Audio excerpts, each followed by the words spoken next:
कहानी की शुरुआत में हमें बोरा के डैड को सुबह सुबह अपने स्टोर के बाहर झाड़ू लगाते हुए दिखाया जाता है। तभी एक पोस्टमैन बोरा के लिए फौरन से एक पार्सल लेकर आता है। बोरा घर पर नहीं थी तो वो पार्सल उसके डैड रिसीव कर लेते हैं। अब हम बोरा को देखते हैं जो कि एक स्टूडियो में शैम्पू के एड्स के लिए वॉइस ओवर कर रही थी। उसकी आवाज बहुत अच्छी थी जिसे बाकी के लोग भी बहुत पसंद किया करते थे। तभी उसे उसके डैड का कॉल आता है। डैड बहुत ही गुस्से में चिल्लाते हुए उससे पूछते हैं कि ये जो सब कौन है जिसने तुम्हें कुछ फोटो और एक एडल्ट फिल्म की डीवीडी भेजी है। बोरा कहती है ये आप क्या बात कर रहे हो डैड, मैं ऐसी वैसी फिल्में नहीं देखती। बोरा फोन काट देती है और तभी उसके डैड उसे उस डीवीडी और पार्सल की फोटो भेजते हैं जिसे देखने के बाद बोरा बहुत खुश हो जाती है। अब यहाँ से कहानी शिफ्ट होती है पास्ट के साल 1999 में, जहाँ बोरा अपनी बेस्ट फ्रेंड इयोन से मिलने के लिए उसके घर जाती है। इयोन को अपने हार्ट की सर्जरी के लिए न्यूयॉर्क जाना था, लेकिन वो बोरा से कहती है कि अब मैं न्यूयॉर्क नहीं जाना चाहती क्योंकि यहाँ मुझे एक लड़का पसंद आ गया है, इसीलिए अब मैं उसी के साथ रहना चाहती हूँ। जिसके बाद हमें कुछ दिनों पहले का सीन दिखाया जाता है जहाँ इयोन अपने मॉम के शॉप पर काम कर रही थी। तभी वहाँ पर एक लड़का यूनिफॉर्म खरीदने के लिए आता है। उसे देखते ही इयोन उसकी हेल्प करने के लिए आगे जाने लगती है तो वो गिर जाती है और उसकी उंगली पर चोट भी लग जाता है। जिसके बाद वो लड़का इयोन को उठाने लगता है तो वो उसके यूनिफॉर्म पर उसका नाम देख लेती है जो होता है ह्यूनजिन। अब कहानी उस जगह शिफ्ट होती है जहाँ इयोन बोरा को ये सब बता रही थी। इयोन बोरा को बताती है कि उसने हमारे स्कूल के ही यूनिफॉर्म खरीदी थी, इसका मतलब वो हमारे साथ ही पढ़ने वाला है। इयोन का ह्यूनजिन के लिए ऐसा ऑब्सेशन देखकर बोरा एक मेल क्रिएट करती है और उससे कहती है कि तुम अपने इलाज के लिए न्यूयॉर्क चली जाओ और मैं तुम्हें हर रोज मेल करके ह्यूनजिन के बारे में बताऊंगी। इयोन को उसका ये आइडिया काफी पसंद आता है, इसीलिए वो अपने सर्जरी के लिए न्यूयॉर्क चली जाती है। ऐसे ही कुछ दिन बीत जाने के बाद स्कूल ओपनिंग सेरेमनी का दिन आता है, लेकिन आज के दिन ही बोरा थोड़ा लेट हो गई थी। खैर वो भागते भागते किसी तरह से बस में चढ़ जाती है। फिर जब बस ड्राइवर अचानक से ब्रेक लगाता है तो बोरा सीधे ह्यूनजिन के ऊपर गिर जाती है, जिसके बाद ह्यूनजिन बोरा को बैठने के लिए अपनी सीट दे देता है। वहीं स्कूल पहुंचने के बाद बोरा को पता चलता है कि वहां पर बॉयज और गर्ल की क्लास अलग अलग है, मतलब कि अब वो ह्यूनजिन के साथ एक क्लास में नहीं बैठ पाएगी। लेकिन फिर भी वो ह्यूनजिन से जुड़ी छोटी इन्फॉर्मेशन कलेक्ट करके इयोन को भेज रही थी, जैसे कि उसकी हाइट, उसका फेवरेट फूड और फलाने ढिमकाने। और उसे ये भी पता चल जाता है कि ह्यूनजिन की कोई भी गर्लफ्रेंड नहीं है, वो अब तक सिंगल है और वो अपना सारा टाइम अपने बेस्ट फ्रेंड वून के साथ बिताता है। अगले दिन बोरा अपनी क्लास में बैठकर ह्यूनजिन को फुटबॉल खेलते हुए देख रही थी। तभी ह्यूनजिन घायल हो जाता है तो उसका दोस्त वून उसे अपने साथ मेडिकल रूम में ले जाने लगता है। ये देखकर बोरा भी पेट दर्द का बहाना बनाकर मेडिकल रूम में चली जाती है और ठीक उसके बगल वाले बेड पर लेट जाती है। तभी ह्यूनजिन और वून के कन्वर्सेशन से बोरा को पता चलता है कि वो दोनों एक ब्रॉडकास्टिंग क्लब को ज्वाइन करने वाले हैं, इसीलिए बोरा भी उसी क्लब को ज्वाइन करने का डिसाइड करती है। अगले दिन जब ब्रॉडकास्टिंग क्लब के लिए स्टूडेंट चूज किए जा रहे थे तो वहाँ ह्यूनजिन अपना नाम कैंसिल करवा देता है, जिसे देखकर बोरा भी शॉक हो जाती है क्योंकि उसने बस ह्यूनजिन के ऊपर नजर रखने के लिए ही उस क्लब को ज्वाइन किया था। लेकिन फिर भी वो हार नहीं मानती और वून के साथ टाइम स्पेंड करने का डिसाइड करती है क्योंकि बस वही था जो उसे ह्यूनजिन के बारे में बता सकता था। लेकिन वून उस पर ज्यादा ध्यान नहीं देता। नेक्स्ट डे बोरा देखती है कि ह्यूनजिन के पास एक पेजर है। दरअसल ह्यूनजिन के पेजर पर किसी का मैसेज आया था, इसीलिए वो फोन में उसे सुनने गया था। जो लोग नहीं जानते मैं उन्हें बता दूं कि पुराने समय में पेजर एक ऐसी वायरलेस डिवाइस होती थी जिससे उन्हें किसी का वॉइस मैसेज मिल पाता था, लेकिन उस मैसेज को सुनने और मैसेज का रिप्लाई देने के लिए पेजर को टेलीफोन के साथ कनेक्ट करना पड़ता था। ह्यूनजिन जब टेलीफोन पर अपना पेजर नंबर देता है तो बोरा पीछे से छुपकर उसके पेजर नंबर को देखने लगती है, लेकिन वो उसका पूरा नंबर नहीं देख पाती। इसीलिए शाम को वो फोन बुक लेकर एक फोन बूथ में जाती है और ह्यूनजिन के नंबर के बाद लगने वाले सभी नंबर को बारी बारी ट्राई करती है और फाइनली जब उसका कॉल ह्यूनजिन के पास लग जाता है तो वो उससे अननोन बनकर बात करने लगती है, लेकिन ह्यूनजिन उसकी आवाज पहचान लेता है, इसीलिए वो घबराकर फोन काट देती है। नेक्स्ट डे वून बोरा से मिलने के लिए आता है और उससे कहता है कि कल फोन पर ह्यूनजिन नहीं बल्कि मैं था, वो मेरा नंबर था। बोरा वून के ऊपर गुस्सा करने लगती है, जिसके बाद वून उससे कहता है कि मैं तुम्हें ह्यूनजिन का पेजर नंबर दे सकता हूँ, लेकिन इसके बदले में तुम्हें अपने डैड के दुकान से एक एडल्ट मूवी की डीवीडी चुराकर मुझे लाकर देना होगा। अगले दिन ही बोरा डीवीडी लेकर स्कूल आ जाती है, लेकिन आज ही स्कूल के टीचर सभी बच्चों के बैग चेक कर रहे थे, जहाँ उन्हें बोरा के पास से वो डीवीडी मिल जाता है। जिसके बाद टीचर बोरा को उन डीवीडी के साथ क्लास से बाहर निकाल कर पनिश करते हैं। फिर जब वून वहाँ से गुजरने लगता है तो उसकी नजर बोरा के पास डीवीडी पर पड़ती है। वून उस डीवीडी को लेता है और वहाँ से चला जाता है, लेकिन शाम को वून ह्यूनजिन के साथ उसकी दुकान पर जाता है और ह्यूनजिन से कहता है कि अगर तुम इसे अपना पेजर नंबर दोगे तो ये तुम्हें मूवी की डीवीडी डिस्काउंट में दे देगी। जिसके बाद हयोन जिन अपना पेजर नंबर बोरा को दे देता है और बदले में बोरा उसे डीवीडी देती है। बोरा उस नंबर को अपने दोस्त इयोन को दे देती है। जिसके बाद इयोन हयोन जिन को वॉइस मैसेज और गाने सेंड करने लगती है। नेक्स्ट डे बोरा के स्कूल के सभी बच्चे फाइटर जेट को आसमान में स्टंट करते हुए देखते हैं। वोन भी ये सब देख रहा था और ये सब अपने कैमरे में रिकॉर्ड कर रहा था। इन सब के बीच बोरा वोन से हयोन जिन से जुड़ी कुछ पर्सनल बातें भी पूछने लगती है और अपने डायरी में उसे नोट करती है। इसके बाद वोन उसे अपना कैमरा देखने के लिए देता है क्योंकि उसने ब्रॉडकास्टिंग क्लब ज्वाइन किया था। वोन उसे अपने कैमरे से फाइटर जेट देखने को कहता है, लेकिन वो हयोन जिन को देखने लगती है। फिर शाम को जब हयोन जिन घर जा रहा था तो कुछ बदमाश लड़के उसे मारने लगते हैं क्योंकि उन्हें लगता है कि हयोन जिन ने ही उसकी गर्लफ्रेंड को उसके खिलाफ भड़काया था। वो लड़के हयोन जिन को बोतल से मारने वाले थे, लेकिन इससे पहले बोरा एक किक मारकर उस बोतल को फोड़ देती है और फिर हयोन जिन और वोन उसे अपने साथ लेकर भाग जाते हैं। लेकिन इस लड़ाई में बोरा के पैरों में चोट लग गई थी, इसीलिए वो अपने डैड के साथ हॉस्पिटल जाती है। फिर जब नेक्स्ट डे बोरा स्कूल जाती है तो हयोन जिन बैग लेकर बोरा के पास आता है और उसे अपने साथ घूमने जाने को कहता है। बोरा उसके साथ चली जाती है। वो उसे अपने साथ पहाड़ी पर घूमने ले जाता है जहाँ हयोन जिन उसे कल उन बदमाश लड़कों से जान बचाने के लिए शुक्रिया कहता है और फिर उससे कहता है कि मुझे तुम्हारे साथ रहना बहुत अच्छा लगता है। जिस पर बोरा उसे कुछ नहीं कहती। यहाँ पर दोनों के लिए सिचुएशन बहुत ऑकवर्ड हो जाता है, इसीलिए वो दोनों वहाँ से जब लौटने लगते हैं तो हयोन जिन की बाइक खराब हो जाती है, जिस वजह से उन्हें वहाँ से निकलने के लिए एक मिनी ट्रक से लिफ्ट लेना पड़ता है। इसके बाद वो दोनों एक रेस्टोरेंट में खाना खाने जाते हैं जहाँ वोन पार्ट टाइम वेटर का काम करता था। लेकिन वोन जब बोरा को हयोन जिन के साथ देखता है तो उसे बहुत बुरा लगता है। फिर जब वो दोनों खाना खा रहे थे तब हयोन जिन एकदम से बोरा को डेट के लिए पूछ लेता है। डेट का नाम सुनते ही बोरा बहुत घबरा जाती है और उसके सामने खुद की बुराई करने लगती है ताकि हयोन जिन उसके बारे में बुरा सोचने लगे।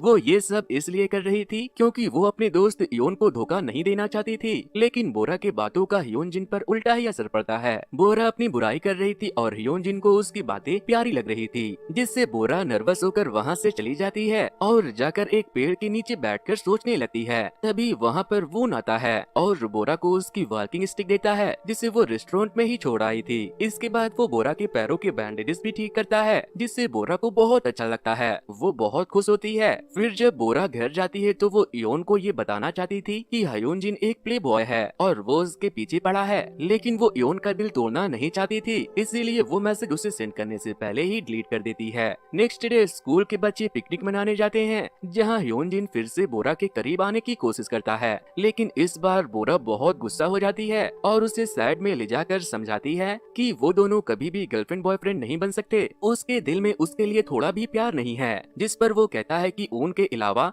किसी के पास मेरा भी पेजर नंबर नहीं है, वो तुम ही हो जो मुझे मैसेज भेजती हो। जिस पर बोरा कहती है कि मैंने तुम्हें कोई भी मैसेज नहीं भेजा, हम दोनों बस एक साथ पढ़ते हैं और इससे ज्यादा हमारे बीच और कुछ नहीं है। अब हमें रात का सीन दिखाया जाता है जहाँ पिकनिक की वजह से स्कूल के सारे बच्चे एक साथ एक ही हॉस्टल में रुके थे, इसीलिए बोरा अपने दोस्तों के साथ मिलकर कटोरा भर भर कर शराब पीती है। तभी कुछ लड़के उनकी शराब चुराने की कोशिश करते हैं, जिससे बोरा को बहुत गुस्सा आता है। इसीलिए वो गुस्से में उन लड़कों के फ्लोर पर चली जाती है और उनसे अपना शराब मांगने लगती है, लेकिन वो गलती से उन लड़कों के कमरे के बजाय वो उनके कमरे में चली जाती है। लेकिन तभी बोरा की आवाज सुनकर उसके टीचर भी वहाँ आने लगते हैं, इसीलिए वोन उसे अपने साथ कमरे में खींचकर वहाँ पर छुपा लेता है। बोरा बहुत नशे में थी, इसीलिए वो वोन के फेस को टच करती है और उससे कहती है कि तुम बहुत अच्छे हो। ये कहते हुए वो उसके बहुत करीब आ गई थी, लेकिन तभी वो बेहोश हो जाती है। नेक्स्ट डे जब बोरा की नींद खुलती है तो वो अपने कमरे में होती है, लेकिन कल रात टीचर को सब पता चल गया था कि कल उन लोगों ने शराब पिया था, इसीलिए वो सारे बच्चों को बीच पर कूड़े उठाने का पनिशमेंट देते हैं। इन सब के बीच वोन को बोरा को स्पेशल ट्रीटमेंट देते हुए देखकर हायोन जिन समझ जाता है कि बोरा वोन को पसंद करती है। इसके बाद वो तीनों एक साथ अपनी एक फोटो लेते हैं, जिसकी प्रिंट निकलवा कर बोरा न्यूयॉर्क इयोन के पास भिजवा देती है। इसके बाद उन लोगों की समर वेकेशन की छुट्टियां शुरू हो जाती है। फिर एक दिन जब बोरा अपने दुकान पर थी तभी वहाँ पर फोन आता है और उसे बताता है कि मैं तुम्हारे दुकान के सामने वाले आइसक्रीम पार्लर में काम करने वाला हूँ। नेक्स्ट डे जब वोन वहाँ काम करने आता है तो बोरा उससे देखने लगती है। फिर जब रात होती है तो बोरा अपने भाई के साथ बैडमिंटन खेल रही थी, तभी वोन वहाँ पर उन लोगों के लिए आइसक्रीम लेकर आता है। तभी बोरा के डैड भी वहाँ पर आ जाते हैं और उससे पूछते हैं कि क्या तुम बोरा के दोस्त हो, तुम लोग यहाँ किसका वेट कर रहे हो, जाओ मेरी बेटी को अपने साथ ले जाकर मौज मस्ती करो। जिसके बाद बोरा के डैड वहाँ से चले जाते हैं। वोन बोरा के लिए आइसक्रीम भी लाया था, वो आइसक्रीम बोरा के साथ साथ उसके भाई को भी देता है, लेकिन बोरा अपने भाई को इशारा करके वहाँ से भगा देती है। फिर बोरा उससे पूछती है कि क्या तुम्हारा कोई सिबलिंग नहीं है, तो वो कहता है कि मेरा एक छोटा भाई भी है, उसका नाम जोसेफ है। वून बताता है कि मॉम डैड के डिवोर्स के बाद मेरा छोटा भाई मॉम के साथ न्यूयॉर्क चला गया और मैं अपने डैड के साथ यहीं रुक गया। फिर एक दिन जब बोरा शॉपिंग करके आ रही थी, तभी रास्ते में उसे हायोन-जिन मिल जाता है। वो बोरा को अपने साथ आइसक्रीम खाने जाने के लिए कहता है, लेकिन वो नहीं जाती तो वो उसके शॉपिंग का सामान लेकर उसी आइसक्रीम पार्लर में चला जाता है जहाँ वून काम करता था।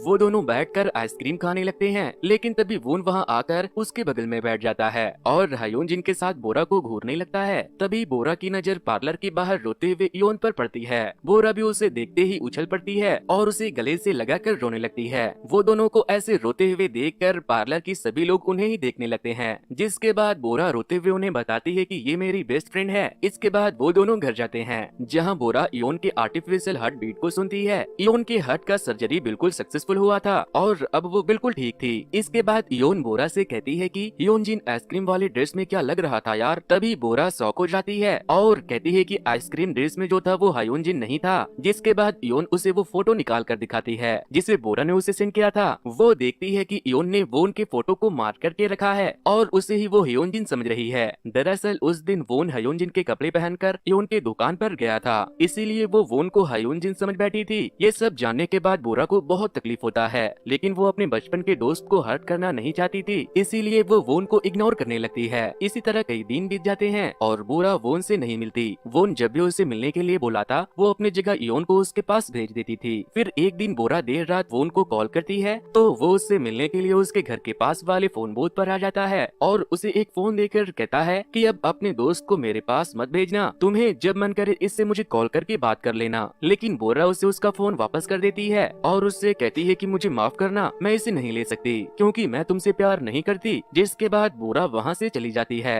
वोन बोरा से कुछ और भी कहना चाहता था, लेकिन वो कह नहीं पाता और अपनी बात दिल में दबाए वहाँ से चला जाता है। फिर एक दिन इयोन अपने सारे दोस्तों के साथ अम्यूजमेंट पार्क घूमने के लिए जाती है, जहाँ बोरा वोन और इयोन को अकेले में टाइम बिताने के लिए छोड़कर हायोन-जिन के साथ रोलर कोस्टर में बैठने चली जाती है। लेकिन बोरा के वहाँ से जाने के बाद वोन इयोन से कहता है कि मुझे भी रोलर कोस्टर पर बैठना है। वो उसे वहीं छोड़कर रोलर कोस्टर में बैठने चला जाता है, लेकिन इयोन वहाँ नहीं जा पाती क्योंकि उसके हार्ट में पेसमेकर लगा हुआ था। वोन हायोन-जिन को उतार कर खुद रोलर कोस्टर पर बैठने चला जाता है। रोलर कोस्टर जैसे ही ऊपर जाता है, वोन डर के मारे बेहोश होने लगता है। इधर हायोन-जिन इयोन को बताता है कि वोन को हाइट से बहुत डर लगता है, जिस पर वो उससे पूछती है कि अगर उसे हाइट से डर लगता है तो वो गया क्यों। जिस पर हायोन-जिन उसे बता देता है कि वो दोनों एक दूसरे से प्यार करते हैं। फिर जब वोन रोलर कोस्टर से उतरता है तो वो बोरा को बताता है कि मैं अपने मॉम के पास न्यूयॉर्क जा रहा हूँ। जिस पर बोरा कहती है ये तो बहुत अच्छी बात है, अब तुम अपने छोटे भाई के साथ रहोगे। लेकिन ये कहते हुए बोरा के आंखों में आंसू था। अब जब बोरा इयोन के साथ घर आ रही थी तो इयोन बोरा से पूछती है कि क्या तुम वोन को पसंद करती हो। जिस पर वो कहती है कि ये सब बस एक गलतफहमी की वजह से हुआ है, क्योंकि मुझे लगता था कि तुम हायोन-जिन से प्यार करती हो, इसीलिए मैं वोन से प्यार करने लगी, जबकि तुम्हारी नजरों में वोन ही हायोन-जिन था। इयोन रोने लगती है और कहती है कि अगर ऐसा ही था तो तुम मुझे बता सकती थी, लेकिन तुमने मुझे धोखा दिया। बोरा कहती है मैंने तुम्हें कोई धोखा नहीं दिया है, मैं बस तुम्हें हर्ट करना नहीं चाहती थी। जिसके बाद इयोन कहती है कि आज तुमने हमारी सालों पुरानी दोस्ती बर्बाद कर दी। और फिर इयोन वहाँ से घर चली जाती है और अपने मेल बॉक्स को देखने लगती है, जहाँ वो देखती है कि बोरा ने बहुत पहले एक मैसेज करके डिलीट कर दिया था, जिसमें उसने लिखा था कि हायोन-जिन उसके पीछे पड़ा है और वो एक नंबर का प्ले बॉय है, लेकिन वो उसके दोस्त वोन को बहुत पसंद करती है। जिसके बाद इयोन को अपने किए पर बहुत अफसोस होता है, क्योंकि उसने अपनी बचपन की दोस्त के बारे में बहुत गलत सोचा था और उसे बुरा भला भी कहा था। फिर जब नेक्स्ट डे स्कूल ओपन होता है तो बोरा इयोन को देखकर उससे कुछ नहीं कहती, इसीलिए बोरा बेहोश हो जाती है। उसके बेहोश होते ही बोरा उसे अपने कंधों पर उठाकर हॉस्पिटल ले जाने लगती है, लेकिन तभी इयोन कहती है कि मैं ठीक हूँ, मुझे नीचे उतार दो। इयोन उसे नीचे उतार कर पूछती है कि तुमने झूठ क्यों बोला, तो वो कहती है कि मैं बिल्कुल ठीक हूँ, मुझे पता है तुम दोनों एक दूसरे से कितना प्यार करते हो, मुझे माफ करना, मैं तुम्हें समझ नहीं पाई। इसके बाद वो बोरा से कहती है कि वोन चला जाए इससे पहले तुम जाकर उससे मिल लो, हायोन-जिन बाहर तुम्हारा इंतजार कर रहा है। जिसके बाद वो वहाँ से हायोन-जिन के पास जाती है और वो अपनी बाइक तेजी से भगाकर उसे स्टेशन पहुँचा देता है। स्टेशन पहुँचते ही बोरा को वोन मिल जाता है। वो उसे देखते ही रोने लगती है और उससे कहती है कि उस दिन मैंने तुमसे झूठ कहा था कि मैं तुमसे प्यार नहीं करती और मुझे तुम्हारे जाने से कोई फर्क नहीं पड़ता, तुम्हें जाते हुए देखकर मैं बहुत दुखी हूँ। जिस पर वोन कहता है कि मैं तुम्हारे साथ बिताए हर एक पल को याद रखूंगा और हमेशा तुमसे प्यार करूंगा। बोरा कहती है कि मैं भी तुमसे बहुत प्यार करती हूँ, जिसके बाद वून उसे गले लगाकर कहता है कि मैं तुम्हारे लिए वापस जरूर आऊंगा, और फिर वो रोते हुए अपने ट्रेन में बैठकर वहाँ से चला जाता है। अब हमें थोड़े समय बाद का सीन दिखाया जाता है, जहाँ हम बोरा को वून का मैसेज पढ़ते हुए देखते हैं। वून उसे बताता है कि मैं सियोल यूनिवर्सिटी में एडमिशन लेने के लिए तैयारी कर रहा हूँ। ये खबर सुनकर बोरा भी खूब मेहनत करती है ताकि उसका भी एडमिशन सियोल यूनिवर्सिटी में हो जाए और वो दोनों एक साथ पढ़ने लगे। इस तरह से कई दिन बीत जाते हैं और वो लोग 90 से 20 सेंचुरी में आ जाते हैं, यानी कि साल 2000 में। लेकिन फिर एकदम से वून का मेल आना बंद हो जाता है, इसीलिए बोरा उसे कॉल भी करती है, लेकिन हमेशा उसका फोन बंद आने लगता है। जिसके बाद बोरा को लगता है कि शायद वून किसी काम में बिजी हो गया होगा। टाइम मिलते ही वो उसे मैसेज या कॉल जरूर करेगा, और इस उम्मीद के साथ वो सियोल यूनिवर्सिटी के लिए निकल जाती है, क्योंकि उसका वहाँ पर एडमिशन हो गया था। सियोल पहुंचकर वो अपने स्टडी में इतना बिजी हो जाती है कि वो भी उसे भूलने लगती है। फिर एक दिन वो एक लड़के के साथ डेट पर जाती है, लेकिन डेट के दौरान उसे वून की बहुत याद आने लगती है और वो रोने लगती है। वो रोते हुए फोन बूथ पर जाती है और वून का पेजर नंबर डालकर उसे वॉइस मैसेज करके उसे खूब गालियाँ देती है। वो उससे कहती है कि तुम अब मेरे लिए मर चुके हो और अब मैं तुम्हारे बिना बहुत खुश हूँ। अब हमें वापस से कहानी 15 साल के बाद का दिखाया जाता है, जहाँ बोरा के डैड को वो पार्सल मिला था। बोरा उस पार्सल को देखने के लिए अपने घर वापस आई थी। उसे डीवीडी के साथ एक इनविटेशन कार्ड भी मिलता है। बोरा उस इनविटेशन कार्ड वाले जगह पर चली जाती है। उसे लगता है कि वो वहाँ पर वून से मिलेगी, लेकिन उसे वहाँ वून नहीं मिलता, मगर जिसने उसे वो इनविटेशन कार्ड देकर उसे वहाँ बुलाया था वो वून का भाई जोसेफ था। बोरा उससे पूछती है कि वून कहाँ है, तो वो उसे बताता है कि वून 15 साल पहले ही मर गया था। दरअसल जब वून की डेथ हुई थी तब जोसेफ बहुत छोटा था, इसीलिए उस टाइम उसे बोरा के बारे में पता नहीं था। लेकिन जब उसे वून के सामान में बोरा की चीजें मिली तो उसने उसे भेज दिया और उससे मिलने का सोचा। वून की मौत की खबर सुनकर बोरा के पैरों के तले जमीन खिसक गई थी। वो जोसेफ से कुछ नहीं कहती और वहाँ से सीधे अपने घर आ जाती है। और जब वो उस एडल्ट डीवीडी को प्ले करती है तो उसमें कोई एडल्ट फिल्म नहीं बल्कि बोरा और उसकी वो वीडियो थी जिसे वून ने अपने ब्रॉडकास्टिंग क्लब के दौरान अपने कैमरे से शूट किया था, जिसमें वो दोनों एक दूसरे के साथ काफी खुश लग रहे थे। वीडियो के एंड में वून ने बोरा के लिए एक मैसेज भी छोड़ा था, जिसमें वो अपने भाई से कह रहा था कि वो बहुत जल्दी किसी स्पेशल से मिलने कोरिया जाएगा। और इसी के साथ मूवी 20th सेंचुरी गर्ल की कहानी यहीं पर खत्म हो